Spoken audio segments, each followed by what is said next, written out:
Sixers win 126 to 121 in what was called the Joel Embiid Nikola Jokic game, but it was actually the Sixers and Denver Nuggets. You are Locked On 76ers, your daily Philadelphia 76ers podcast. Part of the Locked On Podcast Network, your team every day.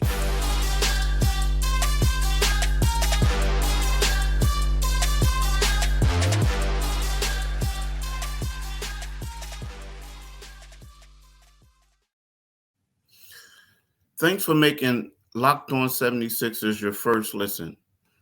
We are free and available, and you can get us wherever you get your podcasts and on YouTube. We're part of the Locked On 76ers network, your team every day. Today's episode is brought to you by FanDuel. Make every moment more. Right now, new customers get $150 in bonus bets guaranteed when you place a $5 bet. Visit FanDuel.com/lockedon to get started today. Well, Mitch, this was a good game last night, man. Talking about a phenomenal game, I felt like, between the 76ers and the Denver Nuggets. And, it's funny. I was talking to a lot of people like, this kept us on the edge of the seats. The final score was 126 to 121.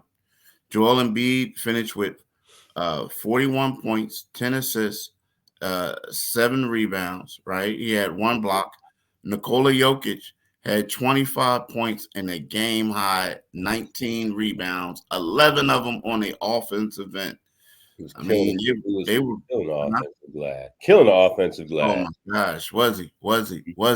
But, Embiid scored 11 points in the fourth quarter.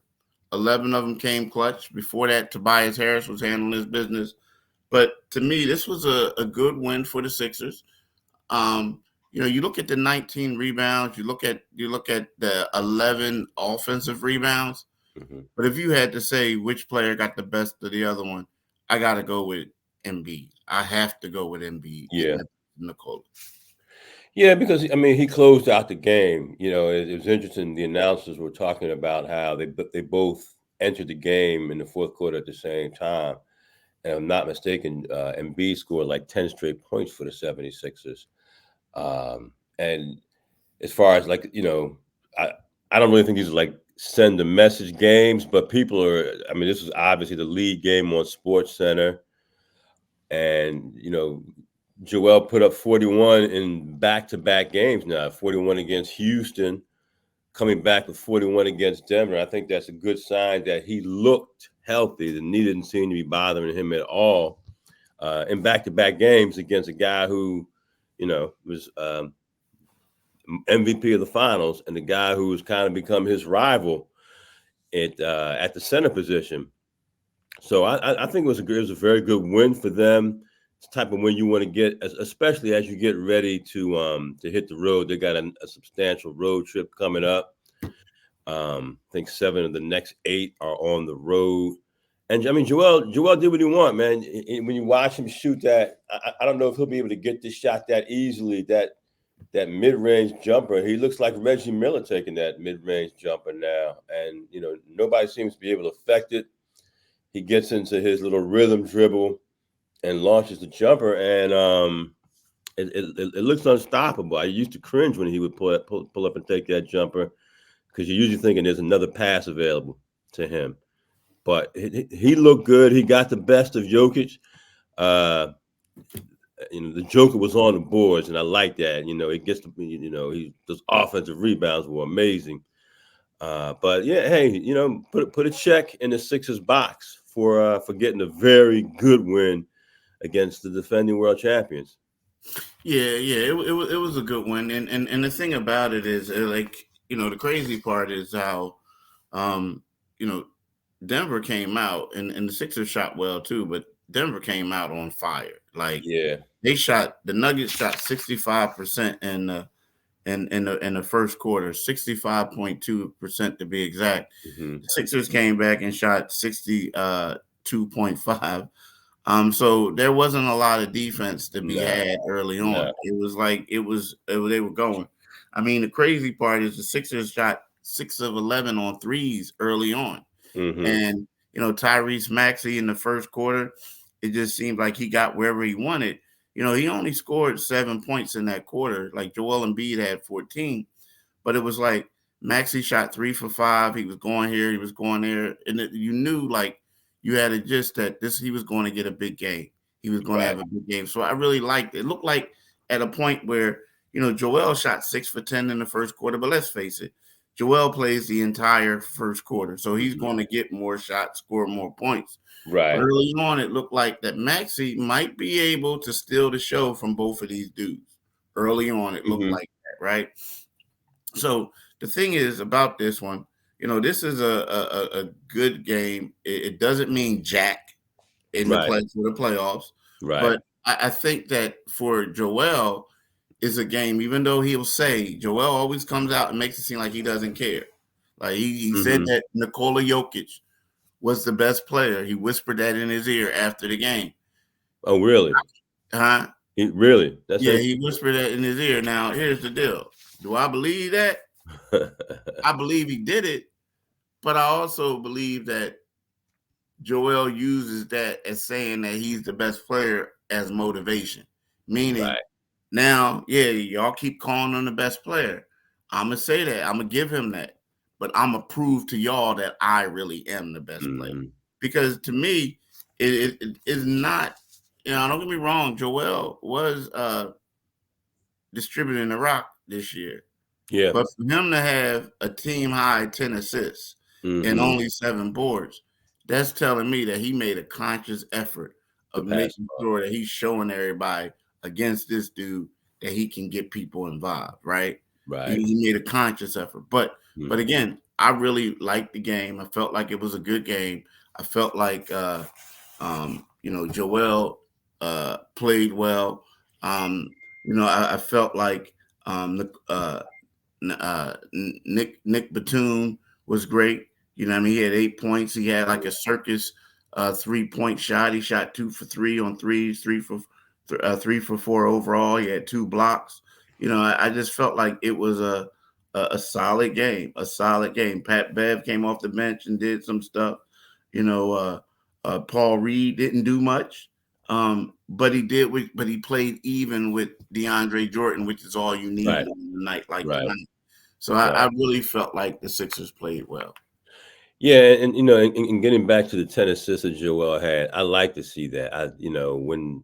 Because that's going to, when he's passing the ball out of that double team up, at the elbow, when he's passing out of that at the free throw line, he's that. The one time I do get nervous is when Joel puts the ball on the floor and he starts careening towards the basket. The thing about the 10 assists, you worry about him possibly hurting an ankle or hurting a knee.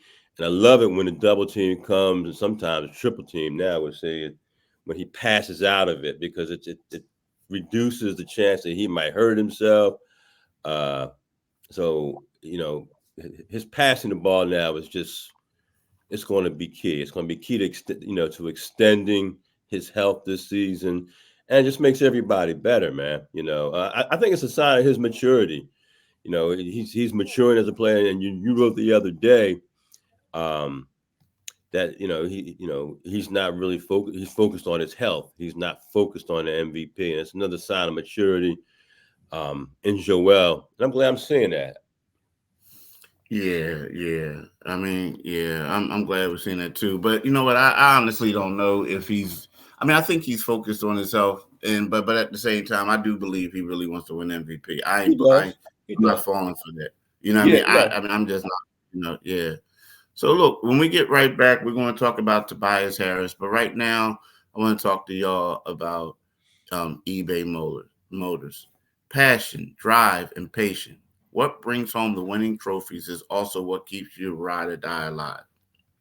eBay Motors has everything you need to maintain your vehicle and level it up at peak performance. From superchargers, roof racks, exhaust kits, LED headlights, and more. Whether you're into speed, power, or style, eBay Motors have you covered. With over 122 million parts on your number one ride or die, you'll always find exactly what you're looking for. And while eBay guarantees fit, your part is guaranteed to fit your ride every time or your money back, right? Keep your ride or die alive at ebaymotors.com. Eligible items only. Exclusions apply. eBay's guaranteed fit only available to U.S. customers. Now, Mitch, let's talk about Tobias. Tobias had 32 and 37 points on back-to-back nights on Wednesday and Friday. And then on Monday, he comes back and he has, when Joel Embiid returns, he has 10 points. Playing more of a role player role. Last night, Tobias Harris had 24 points on 8 for 10 shooting. He only had one shot attempt in the first quarter, right? But he also had 2 blocks in the steal. He was a game best plus 13. Mm-hmm. Tobias was balling, man. Tobias was balling. Yeah, he has been playing, let's be quite honest. When Tobias, we don't give Tobias. We mention it when Tobias struggles. Let's give him his love when he's been balling. Over the last 10 games, he's averaged 21.4 points, 6.1 boards, and 3.8 assists. And as you mentioned, he had those 2 games where he went for back-to-back 30 plus. He's picking his spots. He's being aggressive, and he's got a difficult assignment because he's got to do that. He's got to make his game fit alongside Joel's and Tyrese's game, and that's not easy because they're the number 1 scoring duo in the league. So you need to buy. Sometimes he's got to. We say we want to see him be more aggressive, but he really does have to sometimes pick his spots, because I do see those guys doing more of the 2-man game that they weren't doing as much earlier in the season, which is fine because they're winning. But yeah, Tobias is playing well. The 3 is falling for him now, and as long as he stays aggressive, he seems. I still see him sometimes standing over in the corner, but I think that's really him trying to see, get in where I fit in. I think he's taking that approach. Yeah. I mean, that true, but I also think it's one of those reality type things too. I mean, I think that you're right. Is get in where he fits in, but I feel like it got to a point where he understands more now. He knows that whenever he's needed, they're going to call on him. I mean, Let's face it. Like, Joel Embiid is out. Maxey is out. Okay, Tobias, we're going to get a larger role from you. Right. You know what I mean? But in the beginning, but last night's game was like, if you want to be honest, we could talk about how, Joel dominated the Joker, but Joel wasn't really guarding the Joker. It was Tobias for the most part, right? So, and Tobias, made him while Nikola, shot 11 for 20. Some people might say, he shot above 50%, which is good. But when you look at it, that, Tobias gave up maybe 3 to 4 inches to him. Yeah. But at the same time, he forced him into making some tough shots, doing some things. He did a pretty good job. But then in the second half, it was kind of like when they needed someone to spark them, it was Tobias who sparked them. So, I feel like, it's one of those things where, we always talk about, do they need a third star? Do they need to get another star? Well, if you play Tobias and you utilize him the right way, and if he continues to be aggressive, he can possibly be that third star. Like, you understand what I'm saying? So I absolutely understand. I absolutely get it. I think, I'm sorry, go ahead, Keith. No, go ahead. You got it. Go ahead. Yeah, I think, and I was looking at his playoff averages, and the year they lost to Atlanta, he averaged almost 22 points per game. And, that was the Ben Simmons disappearing act year. But I'm starting to feel more confident in him. Is it fool's gold? I don't think so. I think the way he's playing, I think he's more comfortable in this system. He's he has to temper himself. He has to realize when he can and when he can't be aggressive. That's his role because of the nature of the way the 76ers are constructed with Maxey and Embiid, averaging what they're averaging together. And I'm liking what I see from him. He's, again, the three ball is falling better, particularly through this stretch of games he's had. And you know that Daryl Moore is going to tinker. Does he make a move? Can Tobias be that number 3 guy? But that's a question the organization has to continue to ask.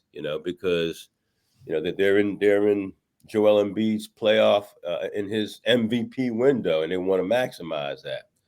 So, but I really like what I've been seeing from him, and his feel for the game, and understanding that, knowing when to be aggressive and knowing when to hold back.